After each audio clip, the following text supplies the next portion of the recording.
De Viva Voz 3 tem hoje como convidada Ana Parada Costa, ativista feminista, coordenadora de projetos e formadora em igualdade de género e cidadania. Membro e dirigente de várias organizações não governamentais pelos direitos das mulheres, destacam-se, a nível europeu, o Lobby Europeu das Mulheres e a Associação das Mulheres da Europa Meridional, e a nível nacional o GRAAL, no qual integrou vários órgãos sociais e que tem representado em várias instâncias. Representou as ONGs de mulheres portuguesas na 42ª sessão do Comitê para a Eliminação de Todas as Formas de Discriminação contra as Mulheres, CEDAW, na ONU, em 2008. É membro do Conselho Consultivo da Comissão para a Cidadania e Igualdade de Género e do Conselho Económico e Social de Portugal. Ana Costa é licenciada em História pela Universidade de Coimbra e pós-graduada em Ciências Políticas pela Universidade de Siena, em Itália. A entrevista é conduzida por Alexandra Silva, técnica e coordenadora de projetos na Plataforma Portuguesa para os Direitos das Mulheres. Ana Costa, tens sido aqui uma voz firme no movimento associativo das mulheres em Portugal. És membro do GRAAL, que é uma organização que tem um longo percurso em Portugal e no feminismo em Portugal, e que foi também ela cofundadora da Plataforma Portuguesa para os Direitos das Mulheres. Trazes contigo anos, não mesmo décadas de trabalho de base no terreno, bem como em espaços de representação internacional e nacional.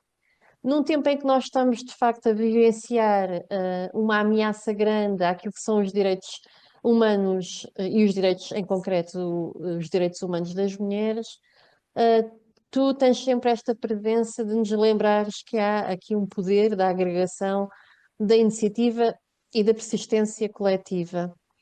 Nesse sentido, Ana, eu queria que nos falasse um pouco do teu percurso, explicasse um pouco o que é o GRAAL, o que é que te levou a juntar ao GRAAL, como, quando, e o que é que te motivou e ainda te motiva para te envolveres no trabalho de uma associação de mulheres.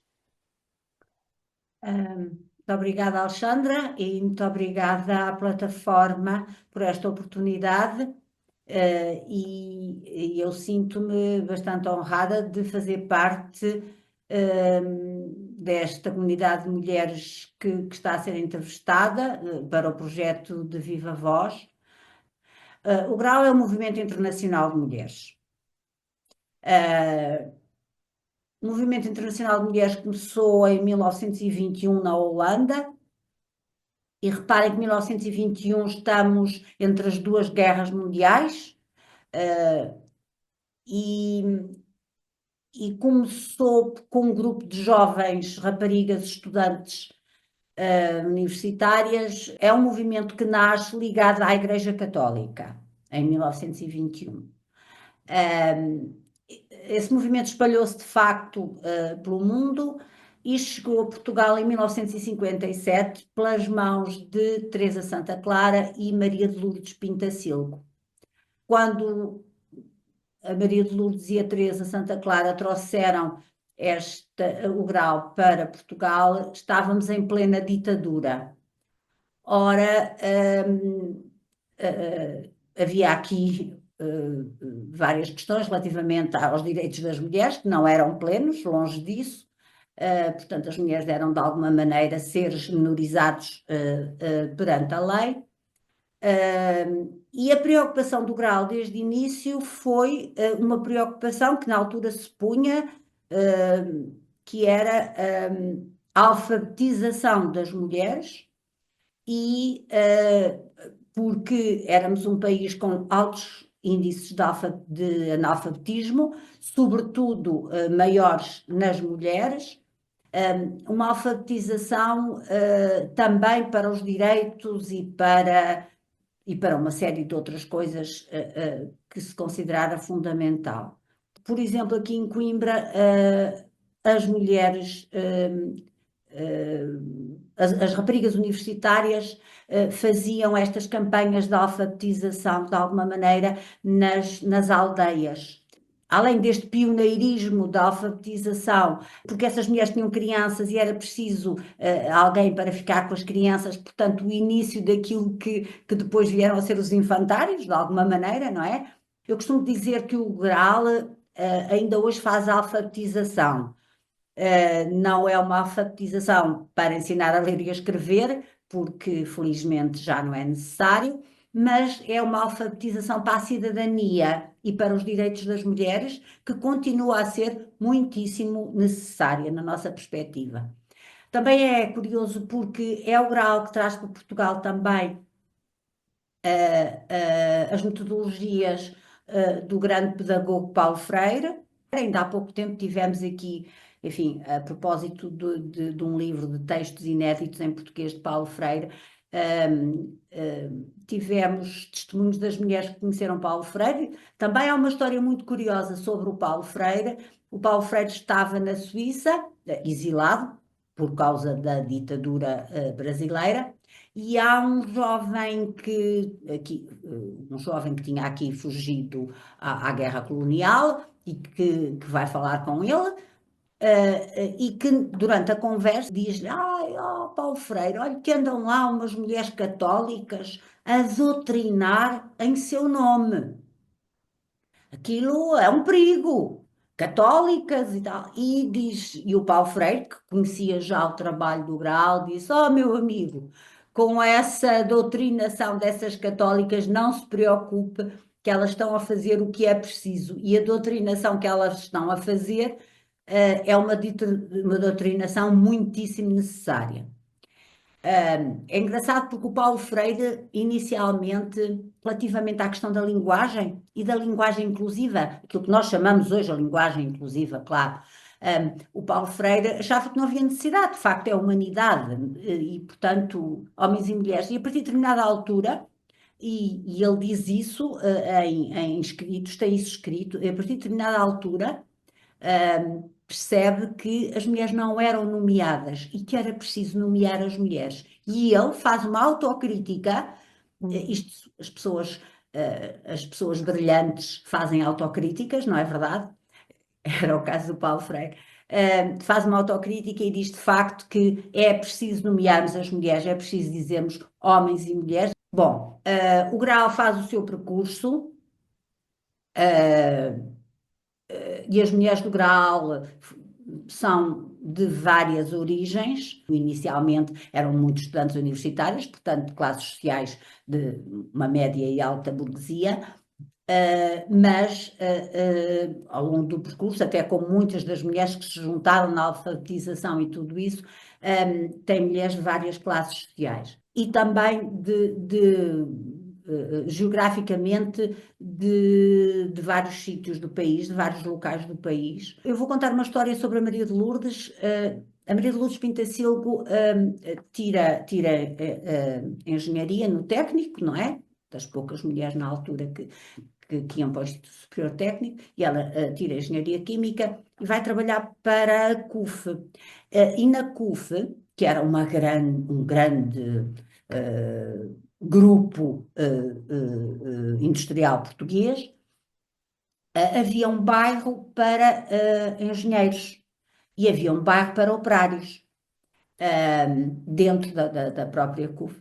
E ela não lhe deram a casa no bairro dos engenheiros porque ela era solteira. E ela vai para uma casa no bairro dos operários. E, portanto, ela vai cotidianamente conviver com as mulheres dos operários. E diz ela, e isto é dito por ela, que foi aí o grande, enfim, o grande murro no estômago que é preciso para ainda ter mais sensibilidade relativamente às questões das mulheres. Porque, como dizem alguns pensadores, algumas pensadoras, mais explorado que o operário é a mulher do operário. Onde é que tu entras neste movimento? Eu entro muito mais tarde. Eu entrei não no Graal, mas entrei em contato com a Maria de Lourdes, precisamente como apoiante dela nas presidenciais. Pronto, ela não ganhou e, enfim. Mas foi um movimento absolutamente fantástico por todo o país. Porque Eu, quando se dá 25 de Abril, tinha 16 anos, ainda estava no liceu, não é? Pronto. Embora, eu, como diga, a minha consciência política vem muito do facto de eu estar em Coimbra, e Coimbra é uma cidade que, fruto do movimento estudantil, tem uma. Quer dizer, era impossível eu não ver, por exemplo, da janela de minha casa, as manifestações e a polícia de choque a bater aos estudantes. E, claro, isto marca, não é? A minha atividade, por exemplo, eu fui sindicalista quando nós éramos muito poucas mulheres sindicalistas. Eu fui da Comissão de Trabalhadores, eu fui da delegada sindical, eu fui dos órgãos centrais do meu sindicato e éramos mesmo muito poucas. Entretanto, eu fui estudar para o estrangeiro, tirar um mestrado no estrangeiro, e fiz, já por causa da minha sensibilidade, e fiz uma tese sobre as mulheres e o sindicalismo. Entretanto, a Plataforma Portuguesa para os Direitos das Mulheres, uma das três organizações fundadoras, foi o GRAL, com a nossa muito querida Margarida Santos, primeira presidente da plataforma, e o primeiro projeto que a plataforma tem é em Coimbra. E eu vou a uma entrevista com a Margarida e com outra mulher muito importante, porque descobrimos que depois já nos conhecíamos, enfim, pronto, com a Manuela Afonso, para a técnica de um projeto da plataforma. Um, e, e pronto, e fiquei muito admirada, mas fiquei técnica de projeto. Ou seja, eu sou a primeira técnica de projetos da Plataforma Portuguesa para os Direitos das Mulheres. E fizemos o projeto O Ponto de Contacto de Género em Coimbra.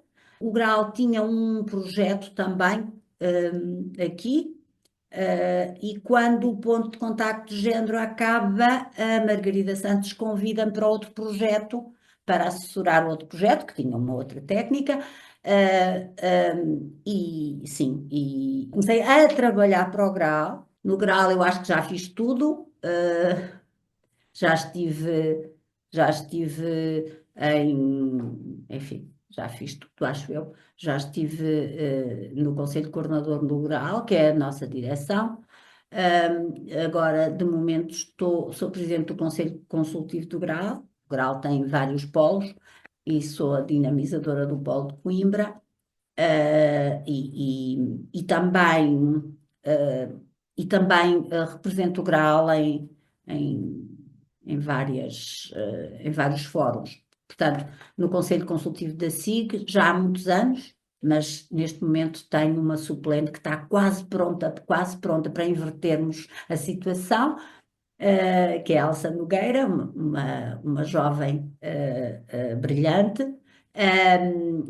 Também represento até agora o GRAL na Plataforma Portuguesa para os Direitos das Mulheres, mas vou deixar, vai ficar a Elsa Nogueira, porque precisamos de gente nova, tentar formar as pessoas para estes cargos, e depois vê-las a exercer. Eu acho que é uma alegria imensa, não é? Porque nós achamos que de alguma maneira cumprimos a nossa função de empoderamento das jovens, e depois vê-las a fazer à sua maneira. É de uma riqueza imensa. Portanto, também estou no Conselho Económico e Social, era suplente e recentemente sou efetiva. Acho que será importante datarmos de quando é que o GRAL é fundado em Portugal. Nós 57, sabemos. Uhum. Portanto, 1957. exatamente. Sim. E, Nós somos a organização de direitos humanos mais antiga ativa no país. exatamente, exatamente. E nós temos aqui, de facto, um percurso que acompanha o GRAL, que é também o percurso da democracia em Portugal, digamos assim. Quando começamos a ter mais movimentos mais ativos pela democracia, que depois culmina com o 25 de Abril. Um, o GRAL, pode-se dizer que faz parte deste caminho pela democracia, e, obviamente, com a relação com os direitos das mulheres. Um, que avanços e que desafios vês agora nesta nossa democracia? A partir do GRAL, e do teu trabalho no GRAL, quais são os avanços e os desafios da democracia? Ah, eu fui uma privilegiada, como digo, eu tinha 16 anos no 25 de Abril, fui uma privilegiada porque assistia a tudo. As mulheres estiveram em tudo e as mulheres estiveram na base. Elas estiveram a ocupar casas, estiveram nas cooperativas, estiveram nas fábricas a fazer a reivindicação. Portanto, elas estiveram no movimento de base que precisamente porque é de base não fica para a história. A história é dos vencedores e a história é patriarcal, mas depois do 25 de Abril, de facto, as mulheres são fundacionais para a democracia. Eu acompanhei, de facto, por exemplo, a abertura de todos os ciclos de ensino às mulheres, a democratização da escola, as altas taxas que nós temos ainda hoje de feminização do emprego e de pleno emprego ainda por cima, porque com os ordenados que temos não dá para ser meios tempos, mas nós pensamos sempre, quando somos jovens, e eu também pensava, que as coisas só evoluem favoravelmente e que vai acontecer tudo bem. Claro que já percebemos que não é assim. E, de facto, o movimento das mulheres é atacado a vários níveis. A Uhum. variedíssimos níveis. Quando apareceu a internet e as redes sociais, se achava que ia ser ótimo para as mulheres, porque as mulheres iriam ter acesso a uma série de coisas que não tinham. E, portanto, inicialmente foi fantástico. Depois, verificámos que, antes pelo contrário, os direitos das mulheres e as ameaças são muitíssimo grandes e a sociedade está com imensa dificuldade em, em lidar com esta situação. Oh, Ana, pensando no percurso todo do Graal e do teu percurso também, não é? O Graal que aparece em 1957, mas que de facto aparece numa altura em que o associativismo das mulheres era quase inexistente e mesmo proibido, não é? No fundo. Sim. As associações de mulheres aparecem mais e começam a aparecer mais associações no pós-25 de Abril, passa a estes desafios que agora mesmo referiste. Como é que as associações de mulheres, na tua opinião, se têm resistido, têm-se reinventado e continuam a manter-se unidas em contextos tão incertos como aqueles que vivemos agora? O Grau também, provavelmente por ser um movimento internacional, percebeu que de facto era importante estar com outras organizações, e a maior parte delas são organizações que nasceram já em democracia, não é? Antes eram muitíssimo poucas, e, portanto, o Graal sente a necessidade, como as outras, não é, de se organizarem,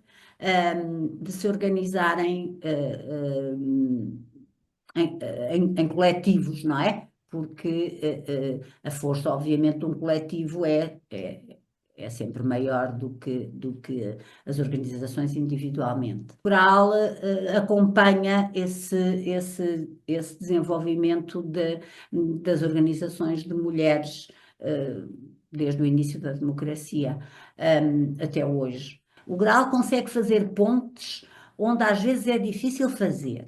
Mas às vezes não é fácil juntar organizações de quadrantes diferentes, de fundamentos ideológicos diferentes, de fundamentos político-partidários diferentes, porque tudo isso existe, obviamente, nos movimentos das mulheres.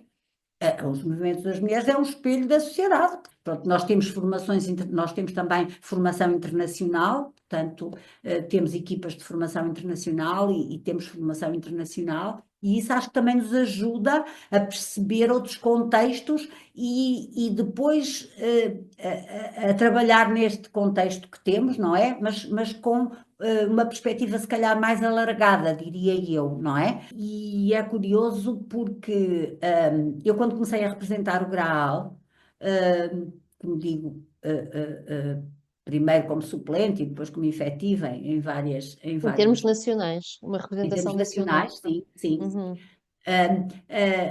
Chegava e as outras pessoas diziam, no Graal. E eu começava a perceber que o Graal que as pessoas tinham respeito pelo Graal e eu dizia, isto é uma responsabilidade tremenda, porque o que eu percebia era que, de facto, a organização Graal, o Graal, o movimento Graal, a Associação Graal, chamem como quiserem, era muitíssimo respeitado pelas organizações de mulheres portuguesas e, de alguma maneira, pela sociedade que nos conhecia. E isso era fantástico, por um lado, motivo de orgulho, obviamente que muita responsabilidade para mim, não é? Relativamente às organizações, preocupa-nos muito as questões da sustentabilidade, obviamente. E quando digo sustentabilidade, não é só as questões financeiras. São as financeiras, obviamente, mas não são só as financeiras. Daí a nossa preocupação em formar jovens, quando vamos às escolas, enfim, quando fazemos o que fazemos. E como trabalhamos com jovens, também trabalhamos, obviamente, nas escolas com rapazes e raparigas, sobre as questões, por exemplo, das relações saudáveis e sem violência. Nesse sentido, Ana, e aqui já para encerrarmos um pouco a entrevista, se pudesses deixar uma mensagem a quem agora começa uma associação ou está numa associação, qual seria ela? A memória e as questões da memória histórica e tudo isso fazem muita falta à sociedade em geral.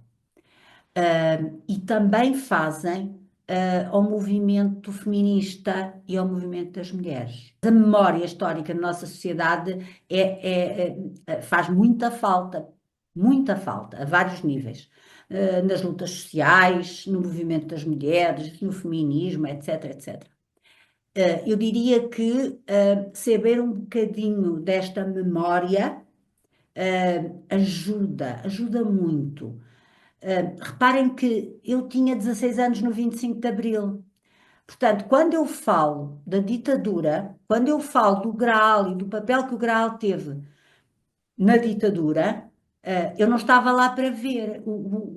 Eu tive que ouvir as mulheres que passaram por isso, ler também os seus testemunhos,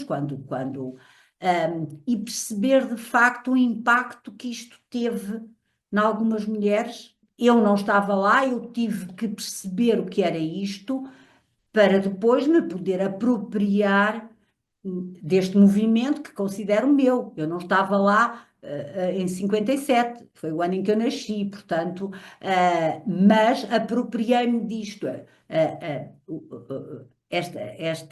Este conhecimento fez com que eu pudesse dizer: eu sou do Graal, com este passado fantástico que o Graal tem.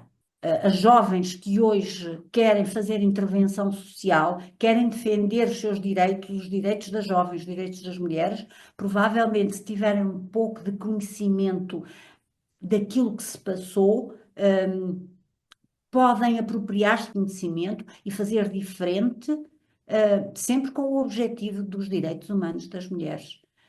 E das questões de igualdade. Eu acho que é fundamental irem um bocadinho atrás. Às vezes a história não está tão longe de nós quanto isso. Eu às vezes digo às nossas meninas, olha, fala lá com a tua avó. Pergunta à tua avó se ela votava. Pergunta o que é que ela comia. Pergunta se tinha sapatos. Pergunta se ia à escola. Pergunta à tua avó. E muitas vezes elas vão perguntar às avós. É importante, portanto, essa micromemória histórica. Ana, há alguma coisa nesta entrevista que tenha ficado, que tu queiras mesmo que fique aqui destacado? Nós temos um centro na Gulgá, e, por exemplo, fazemos formações internacionais em que vêm pessoas a fazer a formação, enquanto formandas e enquanto formadoras, claro. Acho que é muito importante nós estarmos atentas para percebermos de facto as questões das mulheres por todo o mundo. É muito enriquecedor isso também. E nós, a Plataforma Portuguesa para os Direitos das Mulheres, só te temos a agradecer. Fazes parte da plataforma, tu também és a plataforma, e só temos-te a agradecer aqui a tua boa vontade e a toda a total disponibilidade para falar sobre estes assuntos e para pensares connosco naquilo que foi o passado, naquilo que é o presente e naquilo que possa vir a ser o futuro do associativismo das mulheres. Muito obrigada, Ana. Eu é que agradeço. Muito obrigada à plataforma pelo fantástico trabalho que faz pelos direitos das mulheres em Portugal e no mundo. Muito obrigada.